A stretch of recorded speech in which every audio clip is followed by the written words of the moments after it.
in for a real big treat tonight. I'm sure that a lot of us have wondered what this stuff is that the bees are carrying on their back legs and what it's used for in the hive.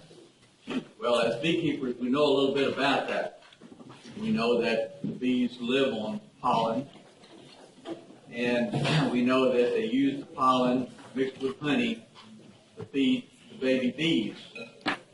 But pollen has another use. And the couple who will present pollen and its uses and how to collect pollen are experienced beekeepers. John and Carolee Botkin have kept bees for a number of years. Currently, he does not have any great amount of bees, but he's well experienced and he's collected a lot of pollen. And Carolee has used pollen to combat her allergies. So without further ado, I'll present to you our presenter, Mr. Botkin.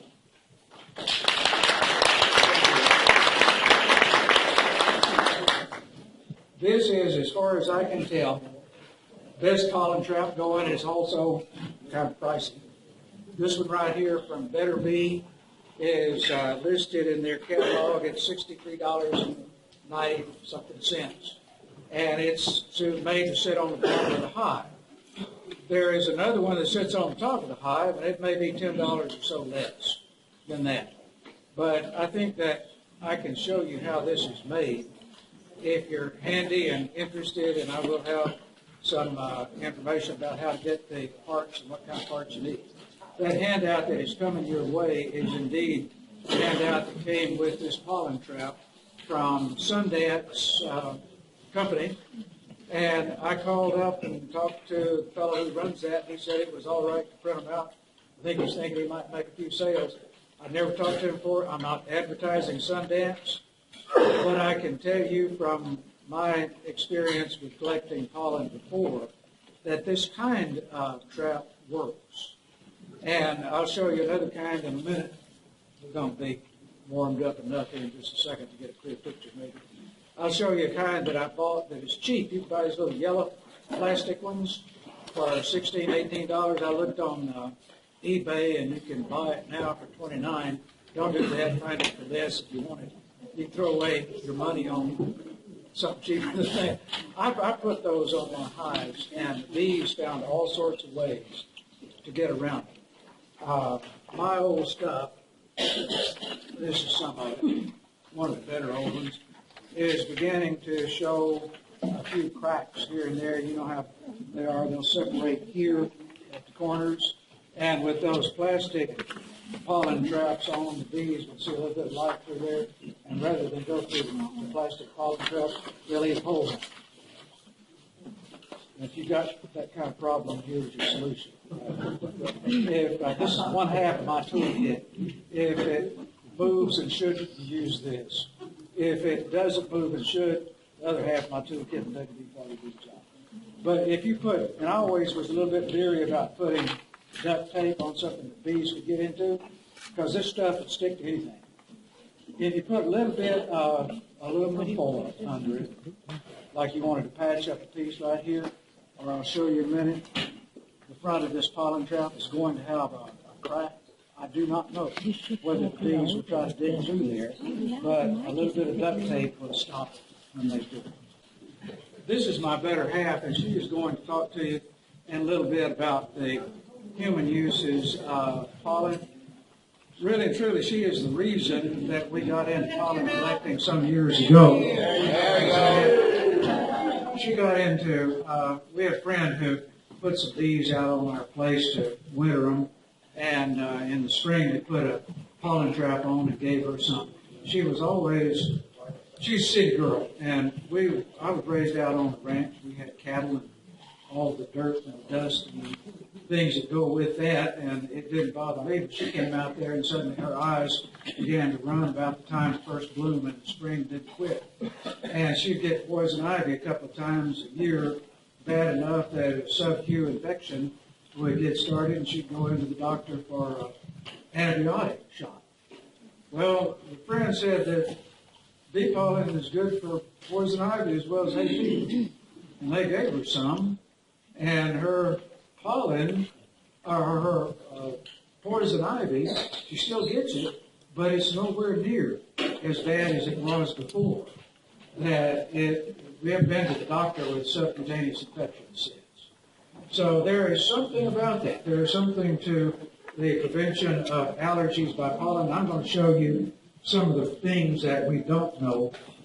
And I'm going to sit down up here so I don't get in the way about pollen and some of the things that we do. Up there on the screen behind me is a picture of just a collection of pollen grains. It looks like pretty spiky little balls, some of them look like a shriveled up cantaloupe skin. They're little ones. They come all the way from very, very, very small up to pretty good sized particles.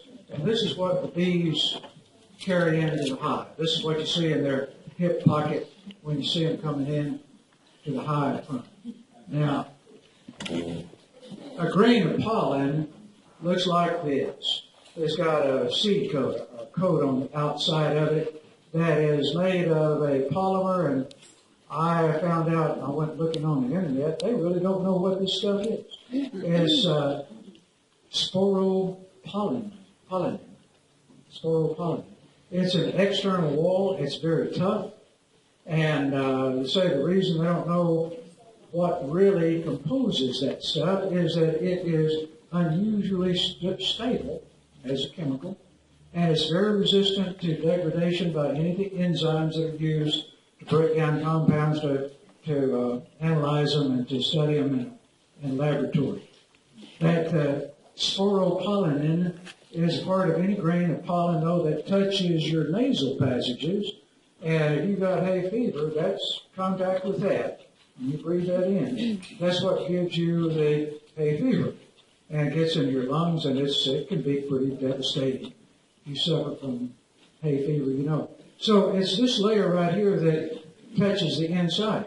I do not know why anybody would doubt that this pollen right here would irritate your nasal passage. That's ragweed. And it's just as pointy as it can be, but it, like all other kinds of pollen, has that chemical coat, that polymer coat on it, that I read years ago, and I could not find the source again, that there are about 23 different pollens, or different proteins, that compose all pollen grains.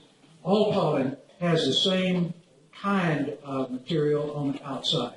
So if we're talking about an allergy, the allergy that you get when you first breathe this stuff in is going to be either from the topography of the pollen, the shape of the surface, or it's going to be the chemical composition of it. Once you get it in and start to digest it, and you can break it, that spore pollen down in weak places on it, that you get the benefit of the proteins that are on the inside of it, and those are multicules. The inside of the pollen grain has 2 nucleoli in it, and those will become the spermatozoa, and all of this other stuff is little protein machines that make all of this happen, to make it alive. This is what the bees carry back to the hive with them, and even before they get back to the hive, they start to transform that stuff. The bee's body, you know how fuzzy those little critters are. If you look at them under a microscope, you can see that the hair on them is branched. It's called setae. There's little feathery hairs all over them. And when a bee goes into a flower and starts hustling for the nectar there, those grains of pollen stick to those hairs. And before long, the bee looks like that. It's just a dusty little critter. And she's going to have to stop when she gets to be in this shape. And she uses the hairs on her legs as kind of a brush or a comb. And she starts combing those pollen grains down to the back and deposits them on her back legs. And you know about this right here. This is a bee headed home with her hip pockets full of pollen. Huge, huge. You wonder how they can fly with a load on both sides of them that big, plus their crock full of nectar. But they do. And here's where they put it. on the lower leg of the bee. Here's the end of the leg right here. Here's little claw-like toes of a bee's leg, the lower leg here. And the middle part, this part right here, has kind of a basket in it. It's called a corbicula, where the hairs, well, they form a basket. And that basket, that was just a diagram. Here is an actual photograph of one with a pellet of pollen held in there. And you can see how it's held in. Those hairs point downward, kind of, and hold it against gravity. The longest of those hairs are down at the bottom, so it is, actually, this is to the top on this one. So anyway, it is held in place there, and the bee can add to that lump as she finds more pollen. This is the corbicula, the pollen basket, without any pollen in it. And looking at it full on, this is the outside of the hind leg of a bee. Here is something that, when God put together a bee, he really, really did some engineering. This right here is a pollen press. Looked at from the inside of the leg. The basket is on the outside. When the bee gets through combing and brushing the pollen into a little lump, and she'll spit on that and dampen it a little bit. And when she does that, it's with enzymes from her crop and a little bit of nectar, and makes those pollen grains stick together. And she puts it in this pollen press and does that, and it makes a little lump that can then be transferred back and added to that big lump of pollen on her back leg. If you looked at the lump of pollen under a magnifying glass, you'd see different kinds of pollen every time you look. This bee right here has been foraging on a flower that produces this kind of pollen, what you see mostly. But in with all of that is wind-blown pollen, pollen that came from other plants that the bee perhaps has bumped up against. Here's a big old green one right here. All pollen's not yellow. Here are some little kind of flesh-colored brown greens. And you get to look, all pollen grains are different shape. Every plant has a different shape, size, texture, pollen grain according to its species. There are people who look at archaeological pollen studies and find that they can identify plants that lived millions of years ago by fossilized pollen. And it's specific. Here again is a pollen pellet ready for delivery to the hive. And this one is one of my favorite colors, the old bright orange. And when it gets back to the pollen, remember the bee has already spit on it and got it sticky, and it is transferred to the house bees, who then stuck it into a cell, but they add a little bit of nectar to it and some more enzymes, and they pack it in there, and sources say where it ferments, where the chemicals that the bee has added to the pollen plus the nectar begin to transform it into what you and I know as bee bread. And then one of the house bees will come along and ingest a little bit of that and convert it into milk. It's not really milk, it's the stuff that the bees who feed the larvae will feed the larvae. Here's a larva cell down here. So they're going to be fed. That's what bees use pollen for, and that's how they do it. It's kind of important to know about that basket right there, because that really determines how we go about getting the pollen from the bees.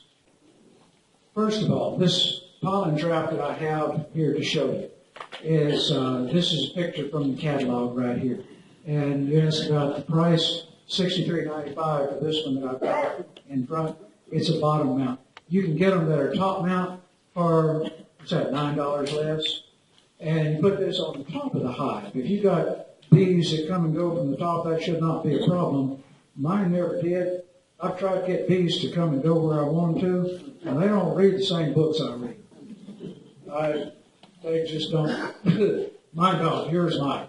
But the instructions that you should have from this brochure, when you get a chance to look through it, will tell you about putting that on and letting the bees get used to it for a couple of weeks, really, and that they will come and go. I have used pollen traps like this one right here. That's one of the $16 plastic ones. And to put that one on, you screw a couple of little L hooks into the front of the hive, and then you hang that pollen trap on the front of that, and it goes down here and it covers up the entrance. and presumably the bees then will have to go through it. That's when mine started chewing out every crack that they could find. I never did catch teacup pollen with those. But the old trap that I did have that worked was an unimproved, older version of this. This one right here is Sundance. Daydant makes one that is still pretty much like the one I had, except that they did finally decide that you put the drawer in the back. There's kind of an obvious reason. I don't know why we didn't do that. But it's much more convenient to go out and pull that pollen drawer out of the back. This one right here has got a stainless steel screen in it, and that's a number 8 screen. The pollen will fall down on it, and even some of the mites and things might find their way out through the bottom of that. Those big old pollen pellets will stay here. Now, to get to that drawer, the pollen has to come in through here, to the bottom of the hive. And once the bees go in there, then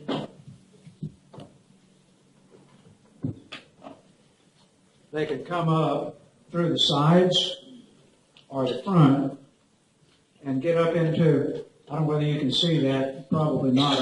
I have to kind of crane my neck. But down here there is an opening that they can go through, and then to get out, to get all the way up to the top, they've got to go through, and here you might want to look at your diagram on that handout, that there are 2 layers of hardware cloth right here. They're about 19 or 20 hundredths of an inch apart. They are separated by a piece of this kind of plywood. This is mahogany plywood. It's fairly cheap stuff. I haven't bought any for a long time, but I have bought some. And it's not difficult to work. Standard thickness, and that seems to be used throughout this pollen trap for several different things. In part, to separate those 2 pieces of 5-wire hardware cloth. And when the bee goes through that hardware cloth, it is a tight squeeze. And not only does she have to go through one, she's got to go through 2. There's not room for her to turn around and go through just one of them because that space is narrower, 19 or 20 hundredths of an inch thick. You don't have any dead bees building up between those 2 pieces of hardware cloth. And many, if not most, of the pollen grains will be raked out of that back pocket when she goes through it. And then she can come on up into the hive and deposit it on up here. The hardware cloth screen and everything below is covered by another piece of that plywood. And that's because there's always trash falling down from the top of a beehive. When the bees are fitting in there, and the old kind of pollen trap that we had, they didn't have one of these. You had, you clean out a lot of bee legs and wings and stuff, just that they dropped out of your pollen. This is presumably will give nice pollen, relatively clean pollen.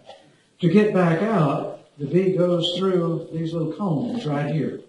And these are marvelous to look at. I want everybody to have a chance to come up here and just peer in and look and touch them. They're made out of stainless steel, and they are made so that, actually they're woven as cones. Those of you who've been around bees for a while, you know, the way we used to get them out of a wall or out of a bee tree sometimes is that you take a piece of window screen and make a cone out of it and wrap that cone around a pencil or 7/16 dowel rod or something like that to make a cone that the bees could grow out, but they wouldn't find their way back in. And you tack that over a hole in a bee tree or a hole in the wall, and the bees can't get back in. They don't know how to get back in. Well, this has got, what is that, 10 of them, I think, on the front. Those are stainless steel. You can buy those if you're interested, and I did not put it on this handout. If you want to write it down, you can get it from Brushy Mountain. And, yeah, my notepad right there. You get it from Brushy Mountain, and they're about $1.30 a piece if you buy 10 of them. That's, you know, all of it. I'm telling you, this thing right here has got some expensive stuff in it, including those. But the nice part of that, those old screen ones we used to make always had sharp screen wire edges. And I always worried about scratching the bees. I'm sure it damaged them. This won't do that. That's just as smooth and slick and pretty and easy to attach. Go to Brushy Mountain site and look at them, and I think you'll agree with that. So this is the way the pollen trap works. You put this on the base. And the bees come in. Now, as you trap pollen, every day you ought to go out and empty out your pollen drawer. Because pollen comes in damp. Remember, they've been spitting on it. And the instructions there doesn't make a big deal about it because this is a fellow from the northern climes, a Yankee climate. It's a little bit drier than it is here in the summertime. And his pollen dries better than ours does. It has every opportunity because it's got that screen bottom, a lot of good air circulation. But here in the summertime, you need to get that stuff out because it is damp. And you can take it in and dry it to your heart's content. But you should never, ever leave your pollen trap on for very long. For the reason that the only protein source that bees have, legitimate protein source, they will cannibalize each other by and by if they don't get it. But the legitimate one is pollen. And you don't want to deprive them of all the pollen they need, not just to survive as adult bees, but primarily for reproduction. And we're about to get to that reason, really the best reason for trapping pollen, other than to cure your wife's allergy to poison ivy and hay fever. And that is to collect enough pollen to be able to feed your bees what God intended for them to eat. Craig was telling me that there are a number of companies out that make protein supplement patties that you can put on your hive, and there are all sorts of manufactured things. Well, if you can feed them what they normally would eat, you're better off. Jerry said, I've had bees since I was a teenager off and on. And we didn't manage bees much back in those days. We had 2 deep hive bodies, and we let them fill that up with honey and pollen, and that was almost always enough to get them through the winter and into the spring. And these days, if you're interested in trying to maximize your production of honey, you might want to try feeding and having them store less and feed them what they need as supplements. Looking at the price of honey in stores these days, man, sugar's a whole lot cheaper than that. And the pollen is, not counting the cost of the trap, it is free. But you got to let them go through it. Here is what I didn't like about an old trap. It was a shape just like this, same dimensions. To stop the bees from going through the trap, you had to pick up that old heavy hive body, everything in it, set it aside, move the trap, put it back in place. And that was always a chore, and the older you get, the less you like to pick up heavy stuff like that. When you have collected pollen all to your heart's content, you think the bees ought to be able to put out some of their own. You simply unscrew this, loosen this, and this little piece right here slides down into the bee entrance. This is where the duct tape is going to come in, I think. Handy, as you close up that if you need to. They will come straight in here. They don't have to go through that screen, and they will not want to go through that screen if they can avoid it. They don't like these things. And when you put one on, even on the bottom one, you'll see bees really irritated hanging around on the hive and making that kind of buzz you don't really like to hear for a couple of days. And they will try to find a way to chew out even with this.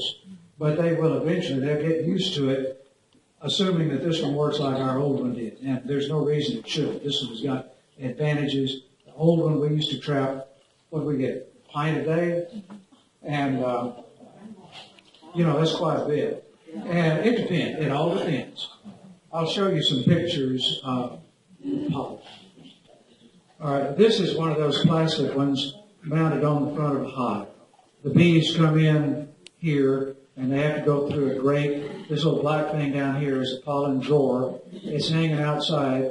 If it ever showers a little bit, or even just in the dew, your pollen can get wet. And once it gets wet, those little pellets break down, and you just can't use it anymore.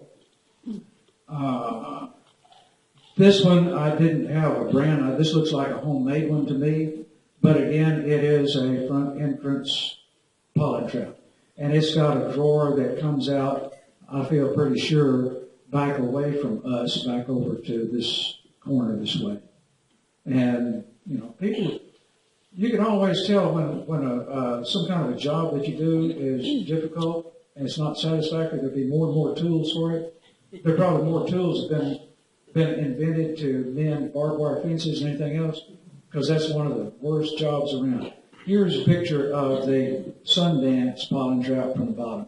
It's got, again, these little spacers here that space apart those screens on the inside. Here are those little cones that are escape one-way valves for the bees. They can get out, but they don't get back in through that. They have to come in through the entrance.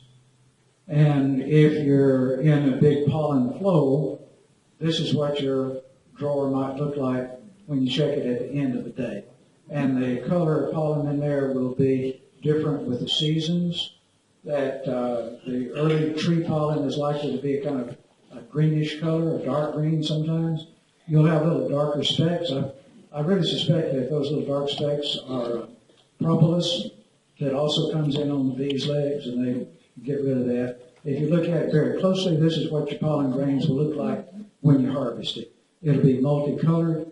Carolee and I used to, when we started off, we thought we were supposed to have seasonal pollens and local honey to fight off allergies.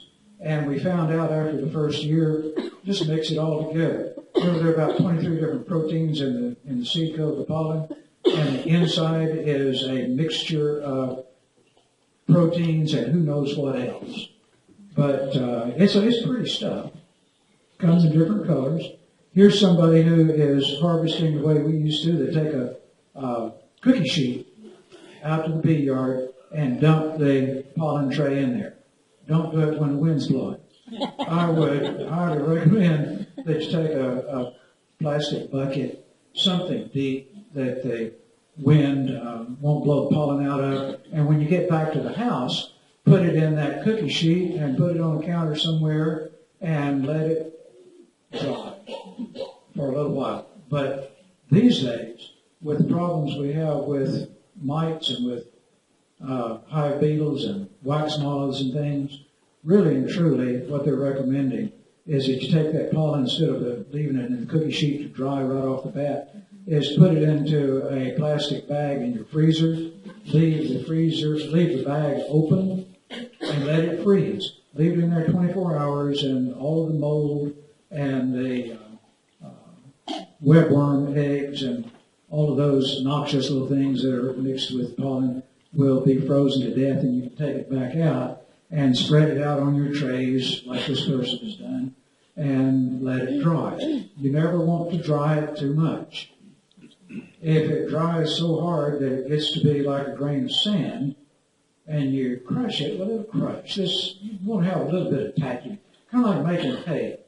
You know, you want your hay to be dry, but you don't want it to be so dry that it just crumbles and turns to dust coming into the baker. So here's somebody who's spread his pollen out to dry on cookie sheets, and somebody else has figured out a way to put it into either a freezer, refrigerator, or a food dryer. But here these people have put the trays in, and they're drying it and curing it, and when you get through drying it and curing it, freeze it again. Save yourself some grief, because like I say, you don't ever want to have it absolutely dry. And there's no sense of working this hard to get your pollen. There's no sense letting it spoil because mold took over in it, and it will mold. Here's somebody with tubs full of it that they have collected. Now, that's about all the pictures I've got, except to come back to this and say that if you're interested in making your own, I found the only place that I could find to get the screens. And if you look at your specs on this Sundance pollen collector, pollen trap, that you've got a 5-wire hardware clock. That's hard to come by. They will sell you that at Better Bee for $32.45 for a 10-foot roll of it. and they'll sell you a shorter amount of that for $4 a foot. I think it's 36 inches wide. You can buy a 100-foot roll for a couple $100. If you ever got into making pollen traps with some of your buddies, it might be worthwhile getting a bigger roll, and there may be some place you can get it locally. I've never encountered 5-wire hardware cloth in a store. That's a quarter there to kind of show. Here's a number 7 mesh. That's 7 holes to an inch. And that lets the pollen grains go through. The varroa mites and other little things can go through that, but the bees can't. And so everything that drops below that level right there is going to be away from the bees. And then you can get this number 8 mesh, which is what the bottom of the pollen drawer is made of. And here it's $19.95 for a 10-foot section of galvanized stuff. This Sundance pollen trap has stainless steel, and there's good reason for that. No matter how careful you are about getting your pollen out of the drawer every day, sooner or later you're going to miss a day. And I've gone out and after missing 2 days, and I found that stuff pretty well caked in. It had been wet, moisture comes up from the ground, dew sets. There's a differential in temperature between the inside of the beehive and the outside, and for whatever reasons, the pollen sticks to this, and it will become corrosive, whether from enzymes or just sugar water will do that to galvanize stuff. Galvanized is good, but stainless steel, that's top of the line. So that's it. That's pretty much what I know and can tell you about pollen. Carolee, I wanted to talk to you a little bit about her allergies, and I can tell you from watching her that I'm a believer in it, that it's kept her away from the doctor. I don't have a lot to say, but I will lay the premise because it's very impressive. I was born in Dallas, and then I also moved to West Texas and Amarillo up to Bartlesville, and then Tulsa. Grew up in Tulsa, no allergy problem. The only allergy that I did have was poison ivy, and I didn't find out about that until I was in Tulsa. Then moved to Norman for college, no allergies. Moved to West Texas, to Midland, no allergies. Moved to Houston and nearly died. In fact, my baby, when he moved here from Midland, he was 2 years old, and he went into total lung arrest within 24 hours, had to be rushed to the hospital and put in a croup tent, given lung treatment. Both of us had severe allergies. And I found that if I went to Kingwood, I could drive through Kingwood, but before I could get home, I would be hanging over in my seatbelt with my head down, almost comatose, hurting everywhere, physically hurting everywhere. And so it's not just a light allergy. It's not just poison ivy. And so I knew something had to be done, and I went to get an allergy test to see if I needed allergy shots. They gave me the first test series, and on the arms, and so I was standing there talking to them and going to come back the next day, or on my back, and they said, now you'll have a little pink dot as you come back tomorrow on those that you're allergic to. And before I could get to the word to, I went into seizures, and I started sinking down in a well. I could hear their voices up here, and all I could think of, they were asking me questions, and I could not talk. And I thought, something's wrong, and they gave me shots and put me in the hospital. So allergy shots did not help. Nothing helped. I met other people who had the same problem, had to stay in the house. That was moving to Houston. When Kenny Rogers came, Kenny and Wendy had come over and put their bees on our farm. And Reed. And when they said, well, where's Carolee? I said, well, she can't come out because of these severe allergies. My throat would swell shut, and I couldn't breathe, and infections set in.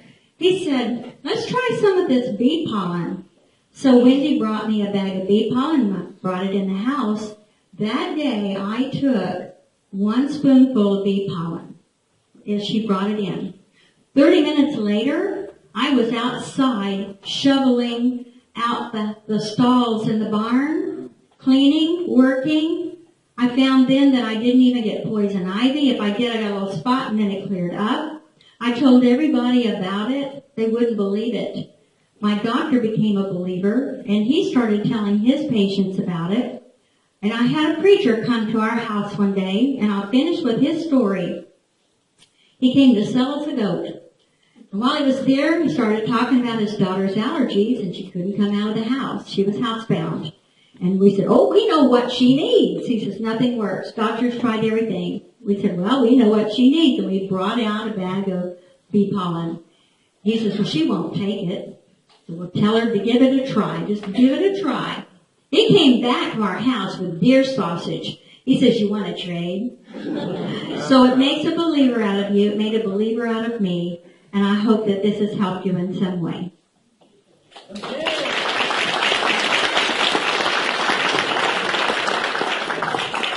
Let me add just one thing, one word of caution. There are people who are allergic to pollen, apparently. I can't swear that it would not be harmful to you. All honey is contaminated with probably 2% on average pollen. If you can eat honey and don't have any reaction to that, you're probably safe. But when I was researching for this presentation, I did find there are some people who have severe reaction to it, anaphylactic shock, and one of those people needs an EpiPen right quick.